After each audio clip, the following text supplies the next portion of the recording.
Tractor boy. Too funny.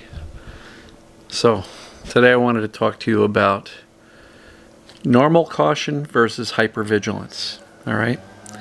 And I'm laughing here because I've been wanting to shoot the video for a while, and the landlord has landscapers that come by. And I'm just sitting down here ready to record.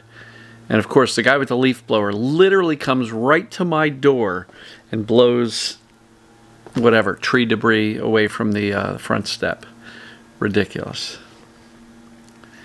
So, I kind of have to take a pause. It's always something, right? So, I just had to record the guy standing literally with the leaf blower at my back door. Cracks me up. You guys haven't seen Tractor Boy. Usually it's next door, but once in a while it's the landlord's landscapers that kind of get in the way of me recording. So, normal caution, which is common sense, right? Versus hypervigilance. So, if you follow my videos, you know that I talk about this concept called TMS, tension myositis syndrome. I've renamed it. I've coined the phrase perceived danger, pain, or symptoms. So essentially, most of these symptoms or ailments or pains are a perceived danger response from the brain. So when it sees danger, it turns on symptoms as a warning against that danger. Now the key here is that's perceived, not actual, right? But it can get pretty confusing if you're dealing with symptoms that are fairly colorful.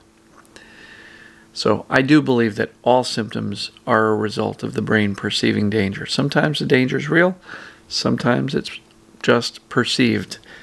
Not imagined, but just the brain is misinterpreting normal sensations from the body as dangerous. So, a lot of people get very vigilant and hyper cautious, trying to avoid everything, evaluating every sensation they should ever feel in their body, and viewing it from a lens of, oh no, something horrible's happening. It's very, very normal. And I'm not judging, I'm not criticizing, I'm not saying any of this is your fault. It's just a very normal reaction. When we feel that level of discomfort, boy, does it get our attention. And then once we have that initial onset of symptoms or pains, it's very easy to get wrapped up into the fear of the symptom itself. We go to doctors. We get medicalized, which is traumatized by the medical system, because they tell us this is wrong, that's wrong, that's wrong. Or, just as scary, they say, I don't know what's wrong. I don't know what's causing it. And oftentimes they'll say, I don't know what's causing it, but it'll probably be there forever. To which you should say, what do you mean? If you don't know what's causing it, how do you know it's going to be here forever? I'm not accepting that, doctor. If you don't know what it is, then you're not qualified to tell me how long it's going to last. No offense. So, I don't like when doctors say, this could be around forever. I just had somebody in my group coaching program tell that story. And I very clearly said, never accept the doctor's opinion and prediction that you're going to have pain for a long time, sometimes forever. Don't accept it. It's not based on fact. It's purely their opinion. And it's often based on their inability to even understand what's causing the symptom in the first place. Right? So don't accept that. So back to the topic of the video. It's normal that we should exert caution. If it snowed then rained and there's a lot of ice out there, you should walk cautiously as you're going out to clean off your car and maybe attempt to get to work. We should be cautious, right? Just makes sense. Normal caution versus hypervigilance. Hypervigilance might be, getting your boots and strapping on the spikes and getting 2 ski poles and padding yourself up with, body armor knee pads, elbow pads, butt pads, strapping a pillow to your butt and putting a helmet on. That'd be the equivalent of hypervigilance, right? And I'm poking fun a little bit here because I try to bring some humor to the game. But it's really important to understand that many times we start to become too vigilant. We start to be too cautious, and that teaches our brain, we're in danger, we're in danger, we're in danger, be careful, we're in danger, don't do this, don't do that.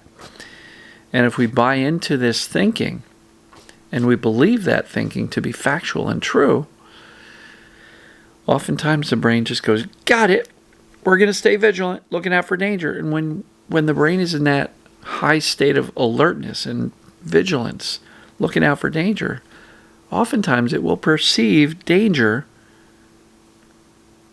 where there is none. It will interpret a normal sensation from the body.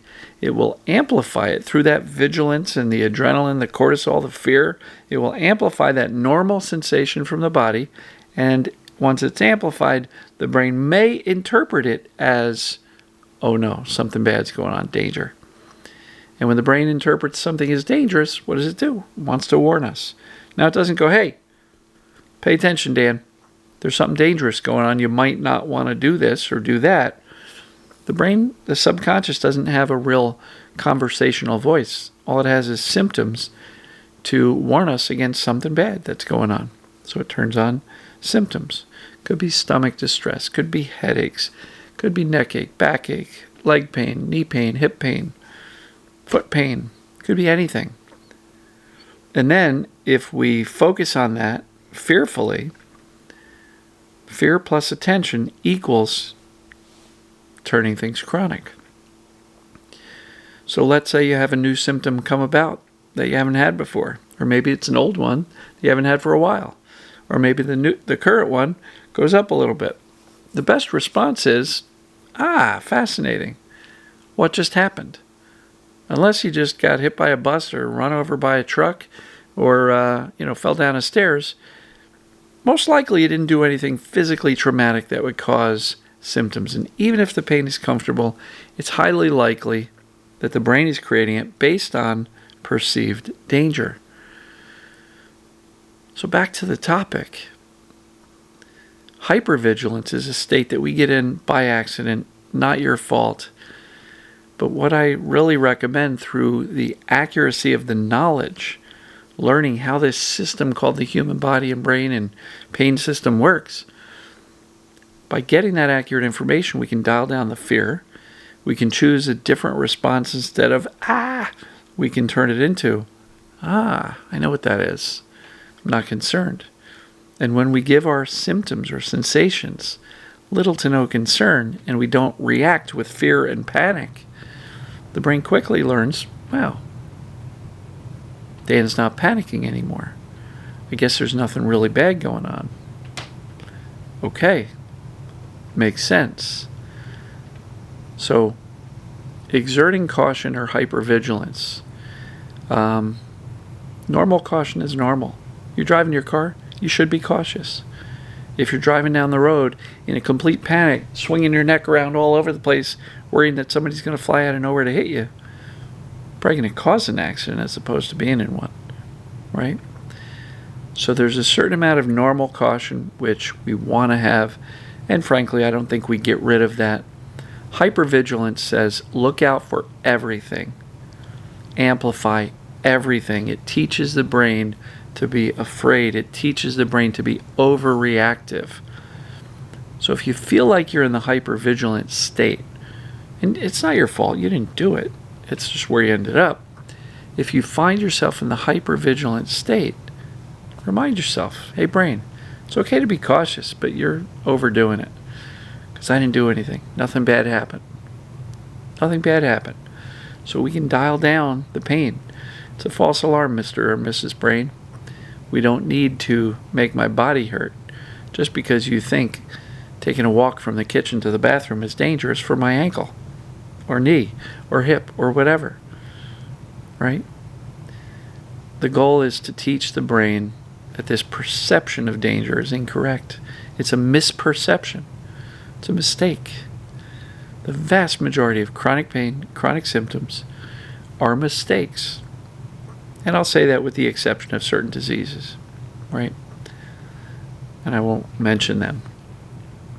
But the vast majority of symptoms that we experience are mistakes by a brain that's hypervigilant, overprotective, and perceiving danger where it likely doesn't exist. So getting clear what's going on is important. If you're not sure, check in. Did I do anything? Did I bang something? Did I fall? No. Okay, it's likely just another version of TMS showing up somewhere else or increasing something. That's when you can jump right to reassuring yourself. Now, is there harm in doing that? Well, look, if you got chest pain, if you can't breathe, if it looks like something is infected, yeah, go to the doctor. If you fell and something hurts, get it checked out. Rule out fractures. But once you've ruled out the big stuff, the life-threatening stuff, rule in this thing called TMS, or as I call it, perceived danger pain. There's two ways to do that. On my Getting Started page, you go to painfreeyou.com/start. A little ways down the page, it says the pain test. Take that, click it. It'll open up another window on my danbuglio.com site, and you can answer 10 quick questions. If you score above 29, your brain's creating the symptoms, not your body. Then directly below the link for the pain test is in the body of that page, says FIT assessment.